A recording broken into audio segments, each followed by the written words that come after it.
Assalamualaikum warahmatullahi wabarakatuh.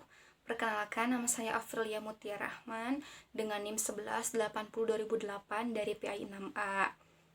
Video ini dibuat untuk memenuhi salah satu tugas UAS mata kuliah pengelolaan lab PAI dari kelompok 6 tentang pengembangan praktikum tahsin.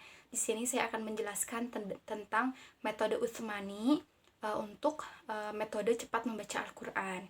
Nah, metode Utsmani sendiri merupakan metode yang telah ada sejak lama ya, karena berdatangan metode baru, banyaknya metode baru yang dianggap bisa meningkatkan kualitas membaca Al-Quran, bisa cepat membaca Al-Quran. Jadi metode Utsmani ini mulai ditinggalkan. Namun pada kenyataannya metode baru yang sudah ditemukan sekarang banyak itu ternyata belum bisa gitu, belum mampu juga, dirasa belum mampu untuk meningkatkan dalam membaca Al-Quran. Nah, jadi banyak juga kalangan yang memakai metode Utsmani itu kembali seperti itu. Setelah itu juga metode Utsmani ini ya bertujuan untuk melestarikan dan menjaga kemurnian Al-Quran. Pada dasarnya metode Utsmani ini rangkaian pengajarannya itu menggunakan nasyid atau dilagukan dan menggunakan 5 langkah. Jadi nasyid plus 5 langkah. Yang pertama itu 5 langkahnya itu adalah baca dari depan, yang kedua baca dari belakang, yang ketiga acak, yang keempat klasika, yang kelima itu individual. Nanti akan dijelaskan di bagian selanjutnya seperti itu. Jadi metode Utsmani ini terbagi menjadi 2, ada untuk anak-anak dan dewasa. Dan juga berjilid ya, ada jilid 1 dan jilid 2 itu untuk pengenalan huruf. Namun di jilid 2 itu sudah ayat Al-Quran, sudah ada ayat Al-Quran yang diajarkan. Sedangkan jilid 3-nya itu adalah untuk tajwid, makhorijul huruf, waqaf dan yang lainnya gitu, untuk menyempurnakan baca Al-Quran itu. Dan juga adapun kelebihan dari metode Utsmani ini yaitu ada apa ya, kemudahan dan kecepatannya karena menggunakan lagu. Jadi anak-anak itu senang belajar Al-Quran dan tidak merasa bosan gitu ya. Berbeda dengan misalkan a, ba, ta, sa, itu kan lama ya waktunya, anak-anak merasa bosan gitu. Sedangkan menggunakan lagu itu terasa cepat dan mengasyikkan sesuai dengan umur atau perkembangan si anak ketika belajar Al-Quran tersebut.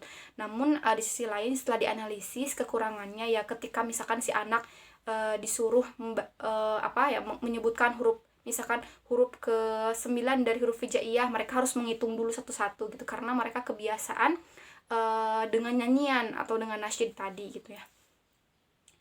Nah, langsung saja kita langsung mengenalkan metode ini.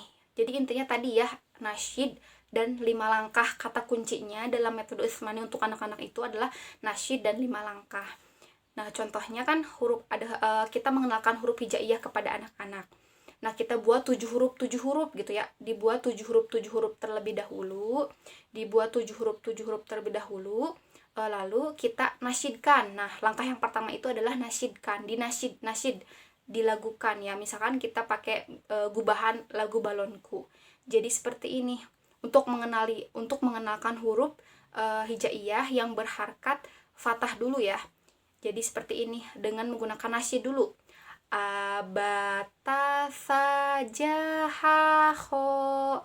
abata sajahaho, abata sajahaho. Nah, diulang sampai si anak itu mungkin bisa diulangi sampai 6 kali atau 7 kali gitu ya. Nah, ketika sudah dikenalkan nasyid tersebut, maka kita langsung tadi ke 5 langkah. Tadi kan setelah nasyid itu 5 langkah kata kuncinya. Nah, 5 langkah ini yang pertama itu baca dari depan. Nah, baca dari depan itu kita sebagai ustazah atau ustadz ya, gurunya gitu. Misalkan, anak-anak dengarkan dulu ibu ya, ini adalah huruf A, ini ba, ini ta, ini sa, ini ja, ini ha, ini kho, seperti itu. Nah, setelah itu baca tuh dari depan, dari huruf A. Bareng-bareng baca ya. A, ba, ta, sa, ja, ha, kho, seperti itu. Jadi dibaca dari depan, dari huruf yang paling depan, huruf hijaiyah yang paling depan. Yang kedua, baca dari belakang. Tadi kan 5 langkah itu, yang keduanya itu adalah baca dari belakang. Baca dari belakang itu berarti dari belakangnya, berarti dari huruf hijaiyah paling belakang. Nah, ustazahnya atau guru atau ustadznya juga memberikan dulu pengenalan lagi supaya anaknya ingat ini dari belakang hurufnya apa. Misalnya kho, ha, ja, sa, ta, ba, a. Nah, lalu anak-anak baca dari belakang bareng-bareng. Ini anak-anak apa? Kho, ha, ja, sa, ba, ta, a, seperti itu. Nah, setelah itu baru yang langkah yang ketiga, yaitu adalah acak, dibaca acak. Nah, ketika baca acak, biasa guru dengarkan dulu ya anak-anak, ini adalah huruf A, ini ba, ini ta. Langsung guru menunjuk, misalkan ini huruf apa? Ini ba, ini apa? Ta, secara acak. Tidak, tadi kan kalau tadi dari depan, dari belakang, nah ini sekarang hurufnya acak, seperti itu. Setelah itu yang keempat adalah klasikal. Klasikal itu baca bareng-bareng. Ayo semuanya bareng-bareng. Ba, ta, sa, ja, ha, kho. Bareng-bareng baca-baca gitu ya. Dibaca dengan bareng-bareng seperti itu. Nah, yang kelima, langkah yang kelima itu adalah setelah klasikal ada individual. Individual itu baca perorangan. Bisa kita tunjuk, misalkan ustazahnya menunjuk Ani silahkan baca ini apa, A, ba. Setelah itu bisa dipanggil ke depan untuk membaca yang tadi sudah dihafalkan. Nah, seperti itu. Lalu kan tadi untuk huruf hijaiyah yang berharakat fathah. Nah, kalau untuk hijaiyah yang berharakat kasroh sama, kita menggunakan nasyid dan 5 langkah dulu. Nah, nasyidnya itu bisa kita menggunakan lagu gubahan Twinkle atau ABCD ya. Contohnya seperti ini. Dibuat 7 huruf sama ya, 7 huruf sampai huruf hijaiyah yang terakhir itu ya. Misalkan I, B, T, C, G, H, H, I, B, T, C, G, H, H. Jadi diulang tuh sampai mungkin si anak-anaknya yang huruf hijaiyah berhakat kasroh itu. Sama ketika sudah mungkin, gunakanlah yang 5 langkah tadi. 5 langkah tadi itu adalah baca dari depan. Nah, sama baca dari depan dulu nih. I, B, T, C. Dibaca I, B, T, C sampai yang terakhir dibaca dari depan. Biasa ya guru memberikan dulu pemahaman lagi. Ini huruf I, baca bareng-bareng langsung baca dari depan. Setelah itu yang kedua baca dari belakang. Dari huruf Hi, berarti dari huruf Hi dibaca sampai huruf I, sampai huruf terakhir. Yang ketiga dibaca acak, seperti biasa tadi dicontohkan yang di awal, dibaca acak, misalkan ditunjuk ini hurufnya apa, I, T, seperti itu misalnya ya. Setelah itu baca klasikal bareng-bareng lagi. Ayo baca bareng-bareng. Biasa ustazahnya atau gurunya itu memberikan dulu pengenalan lagi supaya tidak lupa ini I, ini B, ini T, ini C, seperti itu. Langsung baca bareng-bareng. Setelah itu yang kelima yaitu adalah individual. Kalau individual baca perorangan, bisa dipanggil anaknya satu-satu atau kita tunjuk. Misalkan ini huruf apa? Misalkan April ini huruf apa? Ibu, misalnya seperti itu ya. Nah, tadi kan untuk huruf yang berharakat kasroh. Sekarang untuk domah. Untuk domah sama kita kenalkan dengan nasyid dan 5 langkah tadi. Misalnya kita kembali kepada lagu Balonku yang tadi awal. Untuk huruf domah sama dibuat 7 huruf. Misalnya ubu, tu, su, ju, hu, hu, sampai anaknya mungkin hafal gitu ya. Diulang-ulang pakai lagu itu. Setelah itu gunakanlah 5 langkah yang tadi juga. 5 langkah yang tadi itu yang pertama ya baca dari depan, baca dari ubu, tu, su. Nah, seperti itu. Setelah itu dibaca dari yang keduanya, dibaca dari belakang. Dibaca dari belakangnya itu berarti dari hu ya. Dari hu sampai u. Gitu, seperti itu. Yang ketiga itu acak, diacak bacanya, misalkan ditunjuk hurufnya seperti itu. Nah, yang keempat dibaca dulu bareng-bareng semuanya, semua murid. Tapi tetap ya, intinya gurunya harus mengenalkan dulu agar anaknya lebih tahu gitu. Misalkan dengarkan dulu anak-anak, ini ibu contohin lagi, langsung bareng-bareng. Nah, yang kelima itu individual. Anaknya baca sendiri-sendiri atau kita tunjuk, atau anaknya disuruh maju ke depan membaca huruf hijaiyah yang tadi sudah dicontohkan. Nah, tadi untuk huruf yang berharakat domah. Nah, selanjutnya yaitu huruf yang berharkat tanwin. Kalau tanwin kita kenalkan, ini kan anak-anak ini huruf A. Nah, kalau hurufnya seperti ini dibacaan. Ini A, ini an, seperti itu. Kita kenalkan dulu kepada anak-anak. Lalu kita gunakan lagi nasyid dan 5 langkah. Nasyid dan 5 langkah, kita gunakan lagi nasyid dan 5 langkah. Biasa dibuat 7 huruf. Misalnya an bantan san jan han khon, itu menggunakan nasyid lagu gubahan pada cicak-cicak di dinding ya. An bantan san jan han khon, an bantan san jan han khon, sampai anaknya itu hafal, sampai mutkin itu juga ya. Jadi kita bisa menggunakan lagu gubahan-gubahan yang memang sudah familiar dengan si anak, seperti itu.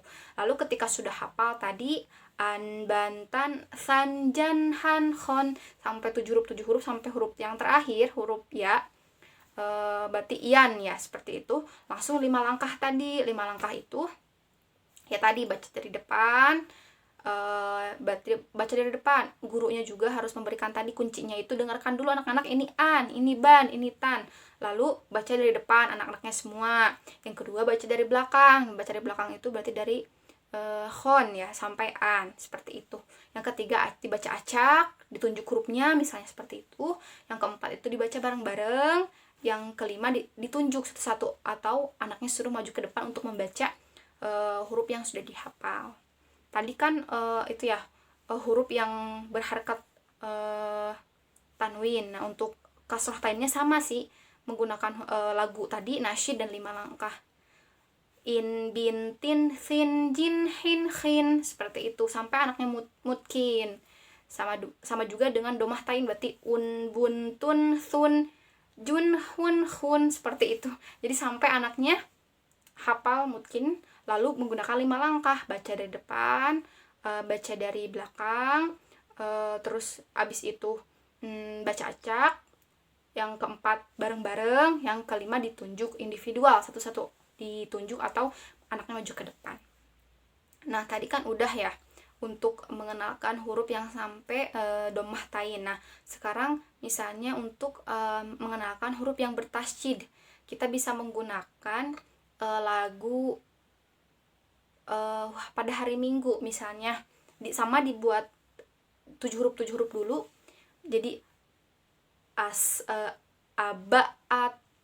Nah, untuk tasydid kan itu ada. Nah, kita kenali dulu anak-anak kalau ini dibacanya itu berat, misalnya aba ata. Nah, gitu kita harus menjelaskan seperti itu dulu kepada anak-anak. Dibacanya berat ya, ini dibacanya berat. Jadi kita harus membacanya itu seperti itu gitu. Jadi untuk menjelaskan lebih awal kepada anak-anak. Nah, kalau untuk yang bertasydid bisa menggunakan nasyid juga dan 5 langkah. Nasyidnya itu bisa menggunakan seperti ini. Aba, ata, asa, aja, aha, aho. Nah, seperti itu. Lagu pada hari Minggu, menggunakan lagu pada hari Minggu. Aba, ata, asa, aja, aha, aho, seperti itu. Jadi dikenali dulu huruf tasydidnya, bagaimana cara membacanya, lalu dikenalkan nasyid dan gunakan 5 langkah tadi. Sama baca dari depan, baca dari belakang, setelah itu baca acak, setelah itu klasikal, baca bareng-bareng, dan yang terakhir itu adalah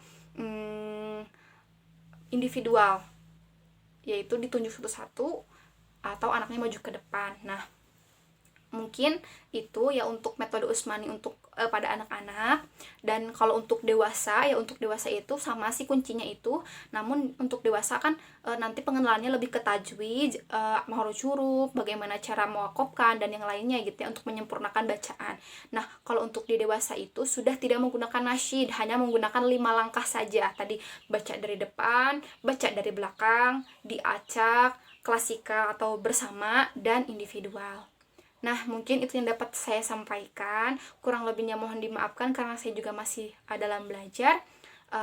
Wassalamualaikum warahmatullahi wabarakatuh.